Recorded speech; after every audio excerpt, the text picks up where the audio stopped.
Have you ever thought about your dream home? Like most people, you probably have, and you think about things like size, style, features, and location. When you hear about natural disasters or consider your changing needs, you may have modified your ideas for your dream home. If you're already in your dream home without considering these other factors, you might be having problems right now figuring out how to deal with unanticipated issues, and your dream home may no longer satisfy all of your needs. Much like planning for your dream home, it is important to think about your goals, get expert professional advice, and consider unexpected external factors in order to plan a business. I'm going to share some steps you may want to follow to form the foundation for a business plan so that your business can be fulfilling and succeed in the best way possible. My name is Mena Blue, and I've been an entrepreneur with big businesses and small businesses from software to real estate, and I've been mentoring and coaching entrepreneurs for over 20 years. I've seen big wins, big failures, and I hope I can provide some wisdom that I find useful. My goal is to help you avoid some of the mistakes that I and others have made so that you can draft a strong business plan leading to a successful foundation for your business. The best businesses which have been the most successful and the ones which have lost the least are the ones where we had a solid business plan to guide us. Anyone can learn about the contents of a business plan from the internet. There are loads of templates out there and free business classes where you can learn all aspects of running a business. You don't need an MBA, nor do you have to pay for an expensive education to be a successful entrepreneur. Anyone can find anecdotal stories of successful entrepreneurs from people who did not start with a business plan. Those are unusual. You can also find stories of great business plans which failed at business plan competitions, such as FedEx, who ultimately ended up being wildly successful. A solid business plan will help you create a strong foundation for your business to increase your chances of success and guide you to the most profitability. Your business plan will be the roadmap for your business. Just like a physical map to get from point A to point B, you will be identifying the process of how your business will go from inception to success. You'll want to identify the different steps you will follow to get from point A to point B. For example, let's say you want to flip houses as a business. You will identify the steps you will take to go from searching for the asset, the professionals who will help you find the asset, to purchasing the house and the resources you will need to gut or update the property so you can ultimately sell it at a profit. This is what we refer to as the roadmap. Have you ever met someone who lives their life without goals? They meander through life from a place of reaction rather than creation. Compare that lifestyle to a person who's driven by personal and professional goals and how much they can accomplish. It was Jim Rohn who said, "Show me a person without goals and I can guess how much money they have in the bank." People with goals live their life from a place of creation rather than reaction. Sure, they have external factors which they cannot control and they have to react to, but they accomplish more than those without goals. Since we're talking about a business, having goals will help you identify opportunities when they come up because you know where you're heading and can recognize a path when you see it. When I coach my clients, the single most important skill I teach is to identify goals and write them down, then revisit them regularly. It is this exercise that keeps people going in the direction they wish to go, rather than meander through life aimlessly. With your business, it is critical for you to identify goals, such as the location where you hope to flip a house, the professionals you want to work with, the budget, timeline, and other goals that will structure your project. Without goals, you risk getting overwhelmed from not taking opportunities because you don't easily see them among the many options to which you're exposed. You might also get overwhelmed with too many options because you're unable to recognize which ones deserve your energy. Using the analogy of a house flipping business, if you don't identify the goal for your target location, you may find yourself wasting countless hours just traveling to search for a house to flip, which is not a very good use of your time. If you identify a location as one of your goals, you will find yourself using your time more wisely, because after all, time is money. Tied to goals are strategies. Using the house flipping analogy again, if you identify the location as one of your goals, you could address a potential distraction as a strategy to help you manage. For example, you may want to find a house that is to flip that is close to your children's school, so that you can easily tend to family needs without taking too much time away from your project. You might also identify a strategy which taps into resources that are more convenient based on the location so that it is easier to sell. If you are at all intimidated about starting a business, identifying steps gives you the opportunity to pursue your plan with manageable bite sizes. Including those in your business plan can help keep you on task toward achieving your goals. You may have a business which could qualify for funding. Lenders will want and require a business plan so that you can ensure that you're providing them with a good investment in your business. As you're building your business, you want to hire key executives or key employees. Since your business plan reflects the who, what, where, etc. of your business, you may find that key hires will want to review your business plan to see if they're a fit. Gone are the days that the labor force takes any job offered to them. Savvy employees are seeking an environment in which they feel they fit and can make a meaningful contribution. Your business plan can express the aspects that are important for them to make a decision. Now, please note, you should always seek the advice of a legal professional before sharing your unique ideas with others. They may recommend that you have a non-disclosure agreement, an NDA, signed by you and other parties so that you have some protection from someone taking your ideas and running with them. What I'm sharing with you today is in no way should replace a consultation with a legal professional to advise you on your specific business. Another reason to have a business plan is to keep your team aligned. Your business plan should reflect your business mission and vision. Whether you're working with partners, a team of executives, managers, employees, or a board of directors, or collaborating with other companies, your business plan spells out how to keep everyone aligned so everyone is working together and collaborating toward the same goals and following their role on the roadmap. As you grow, it will set the tone for the culture you develop as a business with your employees and your customers. I've already covered why we need business plans, but let's address the most common uses. Entrepreneurs usually find that they're required to have a business plan when they start seeking funding. Lenders will spend the time to review your business plan to get a better understanding of your industry. They must have a solid grasp of how you intend to differentiate yourself from your competitors so that you can succeed. Remember, it is the lender's business to use their money to make more money. They are investing in something that will give them a return on their investment. You may be the brightest, most charming, kindest, and good-looking human being they've ever met, but they're running a business to make a profit. Yes, you will hear that investors tend to invest in the people behind the business, but they are still running a business. It's not a charity. So you must provide them with the evidence that your business, with you running it, are worthy of their investment and will provide them with returns for their business. Since you're doing a business that you hope will grow, you will need a plan for that growth. Let's assume you're wildly successful as you expand. You will need to address how you will handle that growth. If you don't plan for that, you might be so busy with the business that your lack of planning could negatively impact your bottom line. You may not have the resources to keep up the momentum. Let's say you have an investor or lender who's inclined to give you funding. They're going to want to see how you will grow your business with their funding. It will be important for them to see that you have plans for growth so they can see how you will utilize those funds to assure their investment will produce returns. Your plan will be a great source to guide you through decisions you will make along your entrepreneurial journey.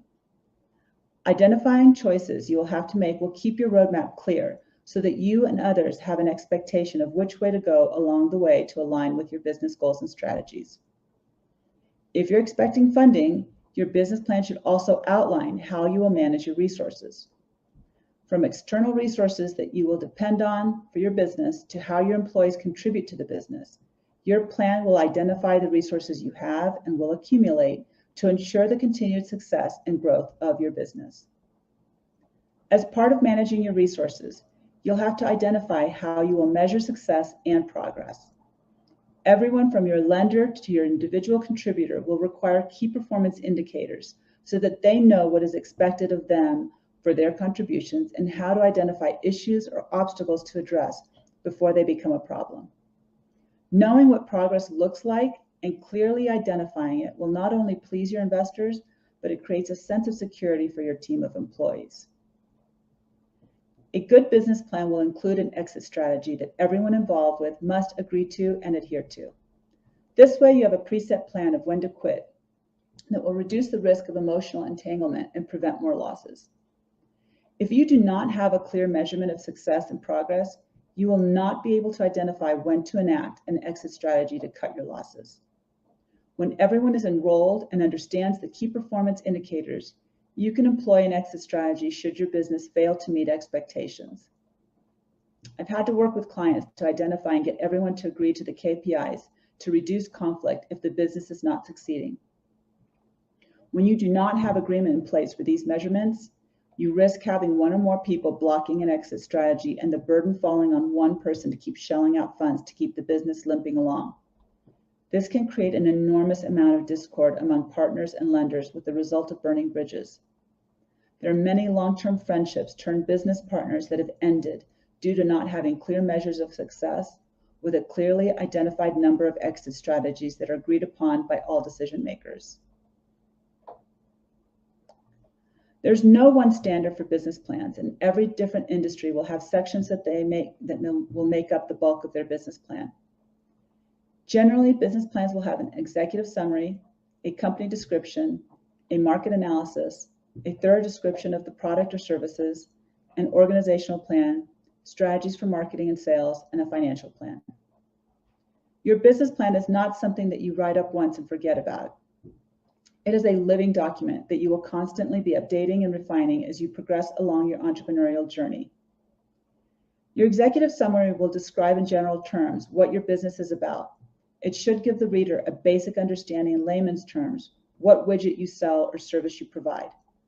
Imagine someone reading through 50 business plans in one day.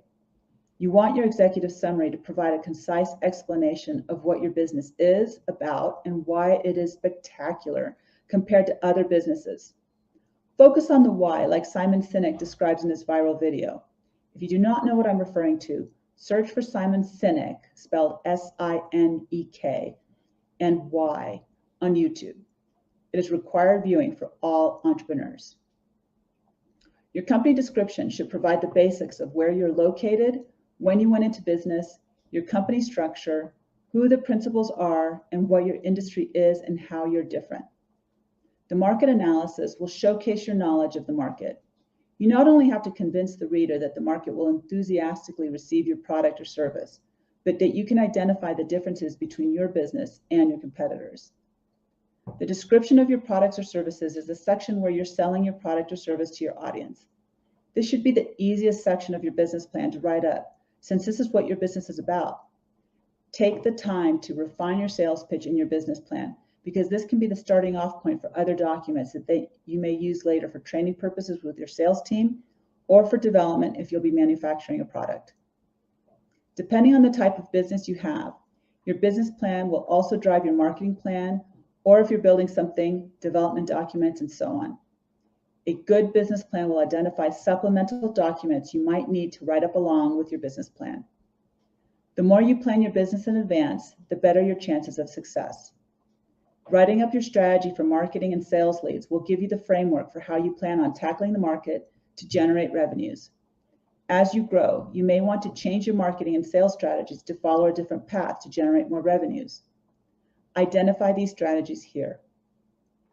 Finally, the financial plan is the most critical. You must demonstrate a clear understanding of how different business decisions and activities will affect the bottom line. After all, your business is designed to produce revenues, right? It's very important that you're conservative and realistic in your projections. Your financial plan will have to project how you may use money loaned to you or invested in your business. You will show how those funds will be used to grow the business in a way that will generate more revenues. You should consider how hired employees' contributions will enhance the business and result in increased revenues. Most importantly, you must demonstrate an understanding of the cash flowing in and out of your business over time. And I'll talk about more of that in a minute.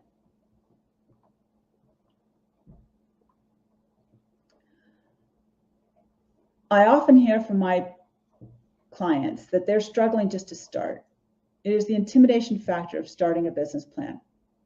I like to remind people of the Nike slogan, just do it. Set a goal of just 15 minutes to write down some thoughts, and you'll be surprised how those 15 minutes can turn into an hour with very little effort. This is how I help my clients get started with their business plans. 1, just summarize the concept. If you find yourself sharing your ideas with friends or family, simply record yourself with your phone as a voice memo and convert it to text. You can edit your pitch and turn it into your first draft of a concept summary. If you have several ideas and do not know which one would be the best one to pursue, write them all down as summaries. I have found that when coming up with technology ideas, when I've written them all down as summaries, I can sometimes see a path where I could develop one concept and it would be the basis for another concept. This is an efficient use of business summaries and can clarify the path from one concept growing or leading into another. Include in your summary why your concept is different. If you cannot explain it in written format, then you'll struggle with your business plan. Get your differentiation, description, or competitive advantage down earlier rather than later. You can find almost anything online. Search for templates that will provide ideas on how to structure your business plan. Adapt what you need and discard what you don't. Don't include sections that are not relevant just because you've seen them in other samples, but there's no need to reinvent the wheel. Save money by writing your business plan draft yourself. After you have the basics down, that is when you can tap into your resources of advisors, mentors, and experts to further expand or develop your plan for wider consumption. You may think that you have no idea where to turn to for professional resources. You do not need to shell out a lot of money for professional guidance, but also be aware not to depend on resources who are not knowledgeable in the area for which you're seeking advice or help. You should budget for an accountant and lawyer for starters. Your accountant will be able to review your projections and give you a solid advice about how much you will need to start your business. Any business will have contracts to review, even if you're running a food truck or a home-based business. From purchasing equipment to sales contracts, paying for the services of a good legal advisor will help prevent problems down the road. I know of one entrepreneur who found himself in a contractual situation that ended up in small claims court. Not only did the concerns of financial liability worry him, but the entire process of court, regardless of the amount, was very stressful and distracting to his business. Nobody wins when you end up in court. Try to avoid that with good legal advice early on. Mentorship is a great way to get guidance and advice for your business. Mentorship is different from business coaching in that mentoring can give advice, but a coach is more oriented around asking you questions to stimulate you to arrive at the best solutions for yourself. Both are good resources to help you grow as an entrepreneur and professional. Consider this. Imagine if you wanted to hike the Appalachian Trail and you've never done it. Would you ask someone who has never hiked that trail themselves or isn't a hiker? Or would you ask someone who's already traveled down that road? It is so important when you're seeking advice to seek the advice of someone who has experience. Consider when you were young, maybe in your early 20s, and you may have asked your friends for relationship advice, but your friends weren't in a relationship themselves. Doesn't it make sense to get relationship advice from someone who's already succeeded in that area of their life with a great relationship? You want to find advisors and mentors who have the firsthand knowledge to guide you towards success in the ways that have already worked for them. This is why people watch what Warren Buffett invests in, because he clearly knows what he is doing. And when he talks about it, people listen. Be brave in asking people for an informational interview if they are in an industry or have a business that is similar to what you want to create. You'll be surprised how many people are more than willing to share their experiences and give advice in areas that they know something about. Take advantage of those opportunities. The worst that will happen is they will say no, but the best that could happen is that they're willing to give you some time. Consider taking someone out to lunch so you can pick their brain. There are numerous resources that can help a budding entrepreneur, like the Small Business Administration, SCORE, and other nonprofits geared towards helping new businesses. You might find grants or funding opportunities at the state or local level, which you can look for and get help and resources. I just heard someone the other day refer to YouTube U as in university. Take advantage of navigating YouTube for all kinds of information. There are videos which can help you with your business plan and in strategizing your business. There are lots of free resources that you can use to help you prepare for business. For example, Santa Clara University has a wonderful online program called My Own Business Institute, with numerous tools and resources within the program for you to use. Utilize your library and sign up for newsletters from resources you discover along the way. Explore your local Chamber of Commerce. Seek out from your network of advisors any other free or low-cost resources they can suggest. When you're seeking professional resources, finding a good fit is important. For accountants, vet them out through referrals from others in the community. Bookkeepers should come recommended with a long track record of skill and integrity. Check out attorneys through your state bar and make sure they are and always have been in good standing. Everyone has strengths at certain skills and can have limitations in areas where others can do better. When it comes to writing a business plan, make sure you run it by someone who can poke holes in the plan. You want someone who will give you a bunch of what ifs. It is far better to address the risks when the business is in the planning stages. If you're seeking people who will cheer you on without finding potential pitfalls, then you'll end up experiencing these pitfalls in your business with real money, real employees, or real customers. Isn't it better to have someone challenging your ideas to prevent them from happening in the first place? Like I said before, make sure you're getting advice from people who have the experience to provide it. If you engage with a mentor or a coach, the right personality fit is crucial. You aren't looking for someone who will simply agree with you. You want to be challenged so that you will constantly grow and be prepared for your business's changing needs. A good coach and mentor will constantly remind you that you will need to adapt to getting comfortable with the discomfort of entrepreneurship. Integrity with your advisors will lead to a better relationship that will serve you and your business the best. Your word matters, and so does theirs. As your relationship with your advisor grows over time, you'll be asking commitments, not only to your customers, but to your advisors and lenders. If you fail to meet the goals you have committed to, your credibility will start to fall apart and you may not get the support you need in the future.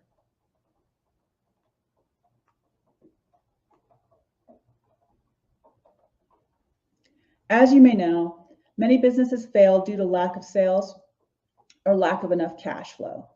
You must constantly consider these two threats to your business and mitigate the risk by revisiting your business plan regularly. One of my advisors once told me that if the founder cannot sell their own product or service, how can they expect others to do it for them? These are very wise words. If you have a great idea but cringe at the idea of selling, then you will have to consider either a partnership with someone who can sell or sell your idea to someone who can. There are countless businesses which failed with great ideas and founders who did not have the desire nor the inclination to sell their product. One of my former CEOs, Keith Kroc at Ariba, used to share our organizational chart where he was at the bottom of an inverted pyramid. He would always say that his job was to help everyone in the organization succeed. Even if you hire great salespeople, you may find yourself in a situation where you have to take on the role of sales or any other number of roles which may not be your favorite. If this is your business, you have to have the courage to learn what everyone does in your organization. Another wisdom from experience that I can share, which is related to this, is from investing. If you invest in a business or partnership and your partners either can't or won't do their part, and you are the only one carrying the business, make sure this business is something that you would enjoy doing full time. This is an example of why you'd want an exit strategy, to minimize a situation like this so you can walk away and lick your wounds rather than continue to throw good money at a bad investment or time towards a no-win situation. So let's get back to sales. Challenges exist. Preparing a good market analysis is critical, not only for lenders to see that you know your market, but for you to have a discerning eye on what you're about to get into. One of the best exercises I guide my clients to do is a thorough marketing plan to supplement their business plan. The largest section should be the competitive analysis. This is where you must be so honest with yourself about the potential to fail. Of course, it is great to identify what makes you better than your competitors, but you also must see very clearly what makes your competitors better than you.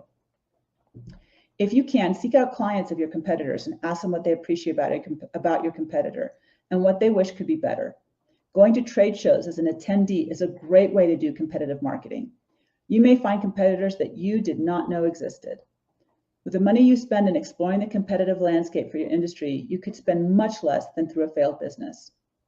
If you have relationships with prospective future customers or clients, test out your business or concept with them. Don't rely on your friends and family to give you feedback. This is the time to challenge yourself with legitimate criticism of your business. Through the use of surveys or simple meet and greets, you can analyze the changing needs of your target audience to ensure that you have resources to meet those needs. If you network with other complementary businesses, invite them to regularly scheduled roundtables so you can discuss your shared industry and how you can all support each other with your businesses. There's one very important skill that every single business owner must spend the time to learn, and that is finance. I don't care if you're selling book bags at a flea market. You must be able to understand the most basic of financial reporting. There are two things that are guaranteed in life: death and taxes. Regardless of what your business is, you'll have to pay some sort of taxes. Even if you run a nonprofit or an illegal business under the table, which I advise against, you need to manage what your costs are to run your business and how to determine your profit margins. You could simply have someone do your bookkeeping for you and pay for their services. But I will tell you that I hear more entrepreneurs lament about embezzlement when it is too late to do anything about it because they did not have a solid grasp of their finances. Even if you have a bookkeeper doing your monthly and weekly books, you must have appropriate checks and balances for the processing of cash, revenues, expenses, and liabilities, or you are at the mercy of someone else's integrity. I don't recommend that. If you abhor anything financial and dislike even balancing your checkbook, I suggest you reconsider being an entrepreneur. You would be much better off getting a job and working for a paycheck where you only have to worry about doing your taxes once a year. If you're willing to learn to manage your business finance, then learn as much as you can from YouTube U or take an online class or tutorial. I cannot emphasize enough the importance of knowing your balance sheet, your income statement, and your cash flow. You should be able to rattle off your last quarter sales revenues at the very least. Remember, the example I gave of someone who does not have their goals and their checking account balance could be guessed. You should have your current progress towards your sales goals present in your mind at least on a quarterly basis. If you do, you're truly in the best position for success since you can handle the changing needs of your business. Entrepreneurs who do not know their finances have a much higher risk of failure. To better predict your future success, use spreadsheets to explore different scenarios. If you do not know how to use spreadsheets, pick an app like Excel, Google Sheets, or Apple Numbers and watch the YouTube to learn how to use it. They all differ in small ways, but ways that can really throw you off if you're crunching numbers. Learn the basics of one of them and stick to it so you can stay productive with cash flow projections. Project scenarios with funding, without funding, with hires, with normal loss of customers, etc. Think of every possible scenario that could impact your cash flow. Most important, as you're doing these projections for cash flow, thoroughly project your liabilities with regards to income taxes, payroll taxes, and sales taxes, just to name a few. If you have monthly expenses, overestimate the liability each month and underestimate your sales so that you're working with more conservative numbers. Project how many months you could survive without one sale or with only half the sales you think are possible. Come up with projections for the best case scenario and the worst case scenario. Your real numbers will be somewhere in between, so you will have to consider these scenarios when you're reviewing your business plan so that you can adjust your strategies and tactics.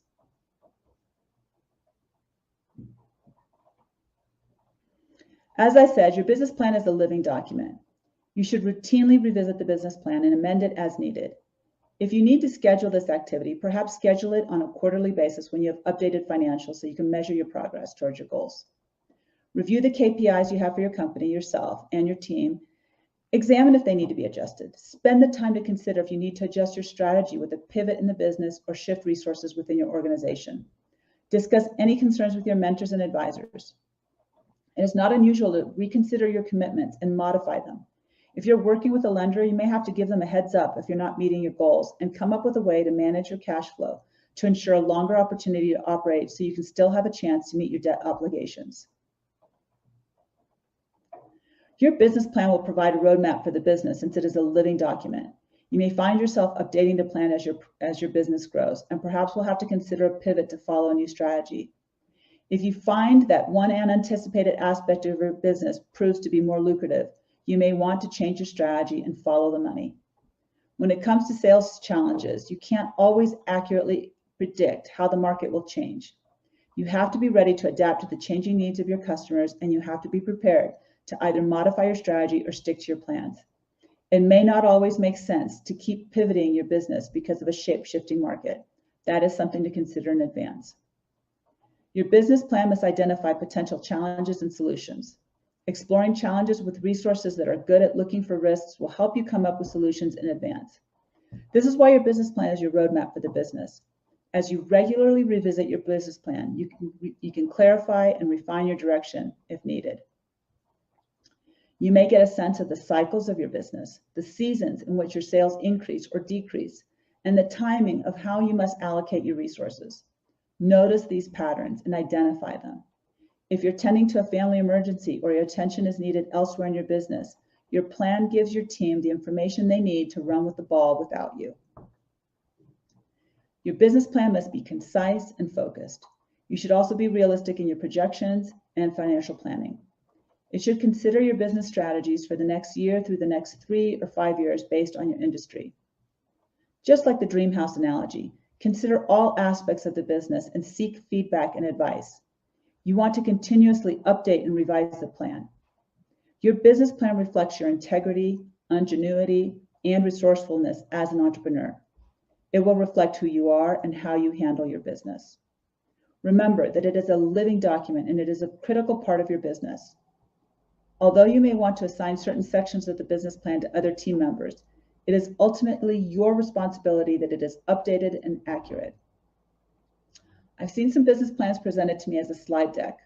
I don't recommend that because there are limits to what can be gleaned from a deck without someone talking alongside it. A slide deck that stands alone is also not the best situation because it will lack details. A well-written and well-thought-out business plan that has been vetted by friends, partners, colleagues, and mentors is a document that will not only spell out the structure of the business, the financials, and so much more. It is a living document that will help with getting financing, recruiting high-level contributors, collaborating with partners, and it will identify when and if you should stop the business. Thank you for letting me share with you what makes a solid business plan. I hope that you can take away some nuggets of information that serve you and leave behind that which does not. Feel free to contact me or connect with me on LinkedIn. Best wishes for a successful and satisfying journey in your business.